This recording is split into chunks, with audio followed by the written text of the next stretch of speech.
성경 디모데후서 3장 10절에서부터 17절까지 우리 한 절씩 교독하면서 낭독하겠습니다. 나의 교훈과 행실과 의향과 믿음과 오래 참음과 사랑과 인내와 핍박과 고난과 또한 안디옥과 이고니온과 루스드라에서 당하노라. 어떠한 핍박하는 내가 가야하고 알았거니와 주께서 이 모든 것 가운데서 나를 건지셨느니라. 무릇 그리스도 예수 안에서 경건하게 살고자 하는 자는 핍박을 받으리라. 악한 사람들은 속이는 더욱 가까이에서 속이기도 하고 속기도 하고. 그러나 너는 배우고 확신한 일에 거하라. 내가 네게서 배운 것을 알며 또 내가 어려서부터 성경을 알았나니 성경은 능히 너로 하여금 그리스도 예수 안에 있는 믿음으로 말미암아 구원에 이르는 지혜가 있게 하느니라. 모든 성경은 하나님의 감동으로 된 것으로 교훈과 책망과 바르게 함과 의로 교육하기에 유익하니 다같이 이는 하나님의 사랑으로 온전케 하며 모든 선한 일을 행하게 온전케 하려 함이니라. 아멘. 방금 전에 저희가 드린 찬양을 잠시 조금 더 설명해 드리면은, 탁월한 신학자이며 또 예언자적인 그런 시인의 감성을 지닌 행동주의 신학자라고 부릅니다. 이 디트리 본 회퍼, 어떤 목사님은 얘기를 잘못해가지고 존 회퍼라고 어디 공공장소에서 얘기하시는 분이 있는데 본 회퍼입니다. 이 목사님이 유언 같은 이 시를 쓰신 다음에 2달 후에 이제 교수형에 처해지셨습니다. 지그프리드 피에트라는 이 분이 1946년도에 이 노래를 만들어서 불렀습니다. 보네포 목사님이 나치 제국의 독재자 히틀러의 적을 저항하다가 체포되어 이 태겔이라는 형무소에 갇혀 이 시를 썼습니다. 모두 7절로 되어 있는데 우리는 한 3절 정도만 해석해서 찬양을 드립니다. 이 원래 제목은 본 구텐 메첸트라는 그런 가사의 제목인데, 이 보네포 목사님의 옥중 유고 중에 하나이라고 합니다. 이 시를 써서 받으신 분들이 그의 어머니와 그의 약혼녀였다고 합니다. 그러므로 말하면 독일 교회에서 오늘날 매우 사랑받는 시이며, 또한 독일의 교회의 찬송가에는 반드시 들어가 있는 찬양입니다. 그 전문을 조금 나머지 부분을 제가 설명해 드리면, 1, 2절을 우리가 3절까지는 드렸는데 이 3절 마지막 부분에 다시 한번 설명해 드리면 그 이유를, 주님께서 쓰라리고 무거운 고통의 잔을 가득 채워 저희에게 주셨으므로 저희는 그 잔을 주님의 선하고 사랑스러운 손으로부터 떨림없이 감사함으로 받습니다. 그럼에도 주님께서는 저희에게 이 세상에서 기쁨과 빛나는 햇빛을 주시기를 원하십니다. 그러기에 저희는 지나간 날들을 회상하며 저희의 생명을 온전히 주님께 맡깁니다. 주님께서 우리의 어둠을 밝히신 촛불은 오늘도 밝고 따뜻하게 타오르게 해 주십시오. 우리가 다시 하나 되게 하여 주십시오. 우리는 압니다. 주님의 빛이 밤을 비추고 있음을, 이제 저희 주변의 깊은 곳에 고요가 편만할 때 저희 주변을 보이지 않게 에워싼 세상의 온전히 울려 퍼지는 소리를 저희들로 하여금 듣게 하옵소서. 주님의 모든 자녀들이 그 소리를 높여 부르는 찬양이 되도록 선한 능력에 우리는 너무 잘 보호받고 있으며 믿음으로 일어날 일들을 기대하고 있습니다. 하나님께서 밤이나 아침이나 우리 곁에 계십니다. 또한 매일 새로운 날에 함께 하십니다라는 그런 가사입니다. 오늘 우리가 낭독한 이 본문 말씀은 사도 바울 선생님이 자기의 이제 이 세상의 생이 얼마 남지 않음을 직감하고 디모데에게 이제 마지막으로 보낸 그 서신의 일부입니다.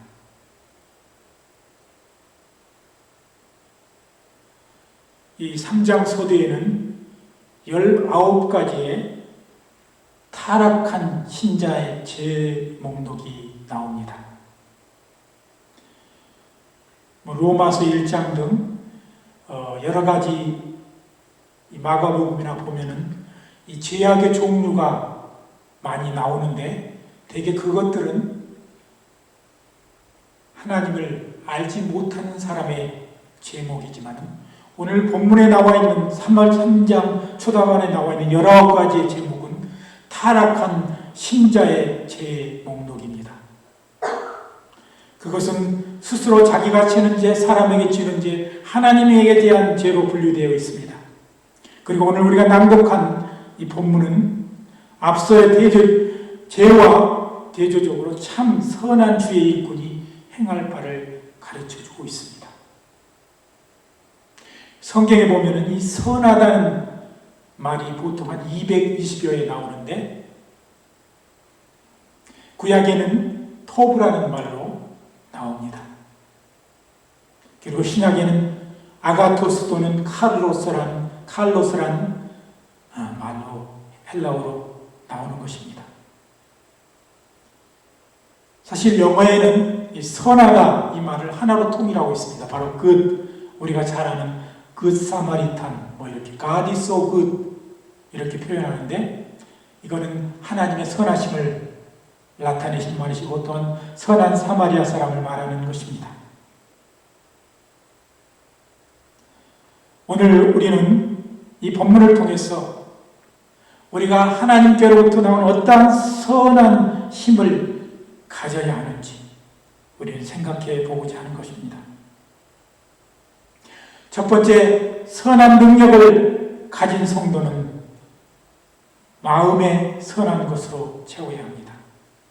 어떤 사람은 하나님의 은혜와 원사를 받으면 선한 힘이 항상 그대로 유지되는 것으로 착각하여 자기의 마음과 생각이 항상 옳다고 언제나 옳다고 생각하는 사람들이 있습니다.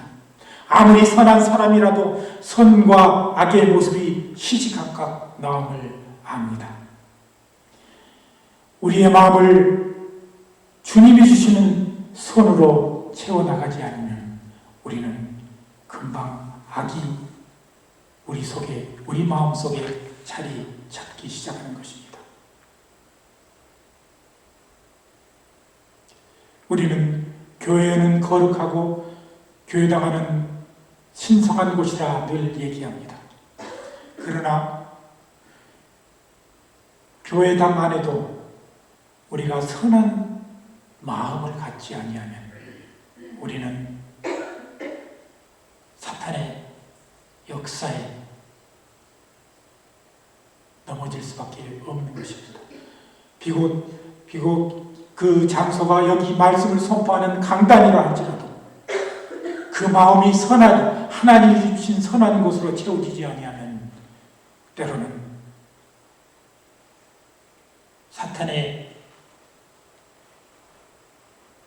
컨트롤에 오베이하는, 순종하는 그런 사람이 될 때도 있는 것입니다. 예수께서 마태복음 12장 35절에 선한 사람은 그 쌓은 선에서 선을 내고 악한 사람은 그 쌓은 악에서 악을 내니라고 말씀하십니다. 주님께서 말씀하시기를 우리는 선을 쌓기 위해서 애쓰라고 말씀하시는 것입니다. 두 번째, 선한 힘을 가진 사람은 그 사람의 눈이 선합니다. 세상을 바라보는 눈, 또 주위의 사람을 돌아보는 눈, 그 눈이 선하다는 것입니다. 잠언 22장 9절 말씀에 선한 눈을 가진 자는 복을 받으리니 이는 양식을 가난한 자에게 줌이니라. LA 쪽에 사는 이 클라라라는 한 미국 부인이 있었습니다. 그 부인은 농장에서 LA 근교 농장에서 유년 세월을 보냈습니다. 가을철 추수 때가 되어 감자를 거두어야 하겠는데 그녀의 아버지는 건강이 좋지 않아 그의 능력으로 그것을 감당할 수가 없었습니다. 그래서 그녀의 아버지는 딸에게 임금을 줄 테니 감자를 거두어 달라고 했습니다. 이 여인은 땀을 흘리며 애써 감자를 거두어 드렸습니다. 그런 동안 그는 노동 가운데 만족감과 또한 감자에 대한 고마움을 또한 느끼게 되었습니다. 그런데 한 가지 그의 아버지 때문에 불평이 생겼습니다. 아버지께서 겨울에 자기 집에 찾아오는 손님들에게 자기가 애써 거두어들인 감자를 아낌없이 나누어 주셨기 때문입니다. 클라라는 그 감자가 자기가 애써서 노동하여 거두어들인 것이기 때문에 너무도 아까웠습니다. 자기가 그렇게 수고한 감자를 아낌없이 주는 아버지가 서운하기까지 했습니다. 그래서 다른 아버지에게 불평을 털어놓았습니다. 그래서 아버지가 빙그레 웃으면서 얘야, 감자라는 것은 나누어 주어야지만 우리에게 남는 법이란다. 나누어 주지 아니하면 겨울을 지나면서 남은 감자가 밑에서 눌려서 다 썩어버린단다. 그렇지만 이 클라라는 이 말을 잘 이해하지 못했습니다. 그런데 겨울이 지나가고 봄이 가까웠을 때 다른 사람의 집에 있던 감자들은 다 썩어 없어졌는데 자기 집에 쌓아놓은 밑에 있는 감자만 남았음을 볼 수 있었습니다.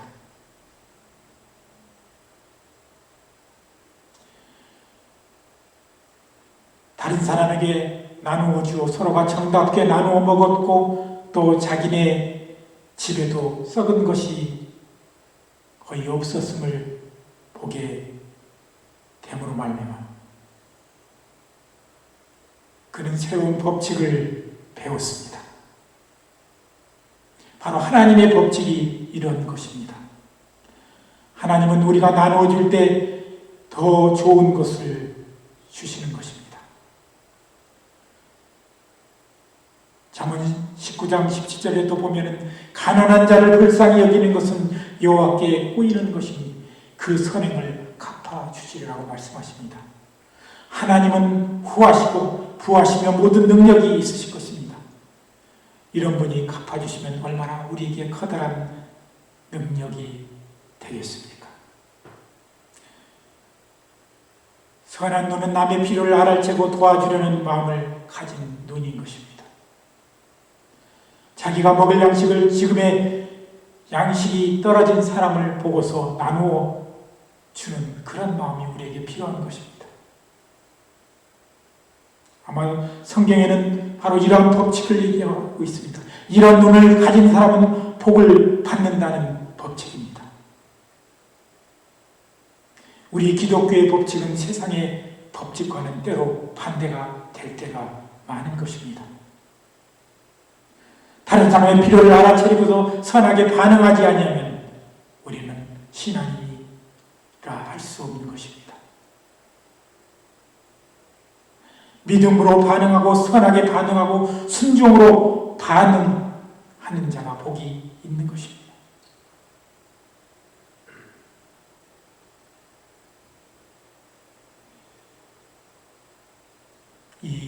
저는 이 세상을 살면서 세상에도 이런 선한 눈을 가진 사람은 그래도 다른 사람에게 칭송을 받고 따르는 사람이 많이 있음을 저는 보았습니다.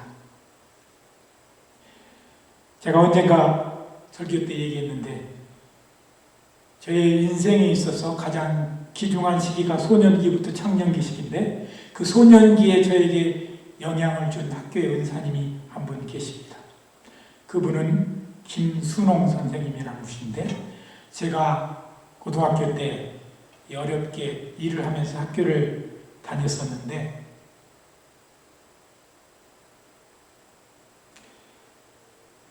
이 선생님의 어느 날 영어 선생님이셨는데 어느 날 그 시험지 채점 점수를 학생들에게 일일이 나누어주면서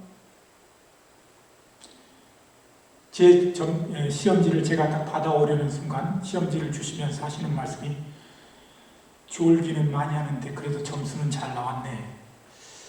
그 얘기를 하더라고요. 그래서 이 선생님이 내가 학교에서 때때로 수업 시간에 조는 것을 알고 계셨구나라는 것을 보았어요. 근데 그럼에도 불구하고 저를 아마 감싸 주신 것 같습니다. 근데 이분이 그렇게 다 모두에게 마음이 후한 분이 아니라는 것은 나중에 안 사실이 있습니다. 저에게 어떤 행운인지 몰라도 행운이었는지 아니면 뭐 귀한 일인지 모르지만 고등학교 때 이 선생님의 클래스가 있었던 날에 한국의 이 박정희 대통령이 저희 교실을 방문하게 되었습니다. 미리부터 이제 저녁 뉴스에는 예고 없이 어떤 학교를 방문했다 이렇게 얘기가 나왔는데 사실 저는 이미 학교에 등록할 때부터 교감 선생님이 이 교문 앞에서 마당 쓸고 있어서 벌써 누가 이상한 사람이 죄송합니다. 큰 인물이 오시는 줄은 알았습니다. 그런데 이 김순홍 선생님이 들어오자마자 하시는 말씀이 수업 시간에 대통령이 들어올 텐데 너희들은 내가 인사만 하고 저기 할 테니까 수업을 계속해서 앞을 주시하고 들어라 이렇게 부탁을 하셨습니다. 기자들도 정신없이 들어오고 또 얼마 안 있다가 이 체격이 마르신 조그마한 체격에 이 대통령이 들어왔는데 대통령을 향해서 잠시 고개만 인사드리고 이 선생님은 계속해서 하시던 강의를 하십니다. 이 교실에서 앞을 쳐다보면서 선생님을 주시하고 있던 오직 한 학생은 저 하나뿐이었습니다. 그 이유는 여러 가지 이유가 있지만 그런 거는 그렇게 중요하지 않는데 이 선생님은 교사가 세상의 어떠한 일들 속에서 자기가 학생을 수업 시간에 가르치는 그 습관과는 대통령이 와도 그것을 포기해서는 안 된다는 그런 귀한 마음을 가지고 계셨던 선생님임을 잘 알았습니다. 이 선생님은 예수를 믿지 않았기 때문에 졸업식 때 저한테 하시는 말씀이 어느 날 시간 나면 막걸리 한 대 받아가지고 찾아오너라 이렇게 부탁을 하신 뒤로 저는 그 뒤로 그 선생님을 한 번도 뵈지 못했습니다. 그러나 이분의 삶은 저에게 커다란 영향을 주었습니다. 바로 그분이 비록 예수를 알지 못했지만 그분의 마음속에는 그런 선한, 자기가 낮에 학생들을 가르치고 또 밤에 어려운 학생들을 자원해서 그렇게 가르치는 그런 선한 마음이 있었던 선생님이었습니다. 세 번째, 선한 사람은 그 말에 선한 힘이 있습니다. 마태복음 12장 34절, 너희는 악하니 어떻게 선한 말을 할 수 있느냐? 이는 너희 마음에 가득한 것을 입으로 말하니라. 그 사람이 하는 말에 따라 우리는 쉽게 그 사람의 악함과 선함의 면을 볼 수 있습니다. 야고보서 3장 2절, 우리가 실수가 많으니 만일 말에 실수가 없는 자면 온전한 사람이라. 능히 온몸도 굴레 씌우리라고 하고 있습니다. 우리는 어떠한 말들 속에서도 우리의 선한 면을 나타내야 하는 것입니다. 오늘날 이 한국의 그리스도인들이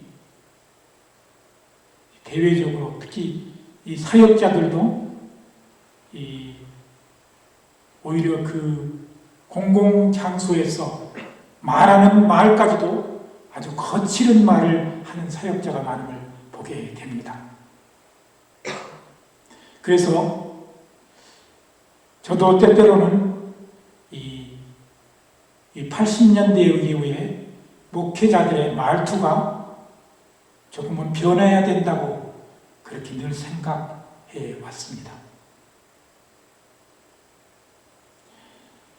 목회자가, 사역자가 양을 인도하는, 주의 자녀를 가르치는 목회자의 말이 그렇게 거칠어가지고 어떻게 선한 힘을 발휘할 수 있단 말입니까?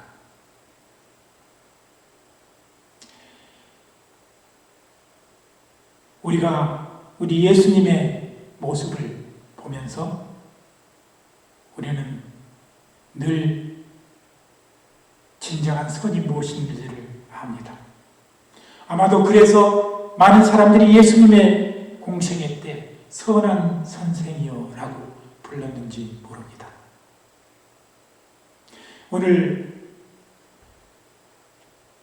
그의 생애의 마지막에 편지가 될지도 모르는 글을 쓰고 있는 사도 바울 선생님. 그는 인생을 하나둘 정리하고 있음을 우리는 보게 됩니다. 이 다음 장에는 한 사람 때문에 성경에 보면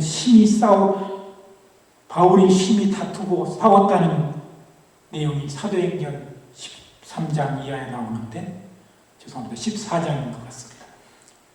그것은 바나바와 마가라는 요한인 때문에 둘이서 심하게 다툰 일입니다. 그러나 그의 인생의 마지막에서 보면은 이제 디모데에게 편지를 하면서 4장 마지막 부분에 내가 올 때 마가를 데려오라. 그가 내게 유익하니라고 말하고 있습니다. 한때는 그를 안 데리고 가려고 바나바와 심히 다투었다고 성경에 나와 있을 정도의 심한 싸움을 했지만, 그러나 그의 인생의 마지막 부분에 그는 이제 선한 사람으로 변해 있는 것입니다. 많은 사람들이 예수를 믿고 얼마 되지 아니면 자기가 은사를 받고 하나님으로부터 커다란 은혜를 받으면 여기 있는 저도 아마 포함될 것 같은데 그런 교만들이 싹틉니다.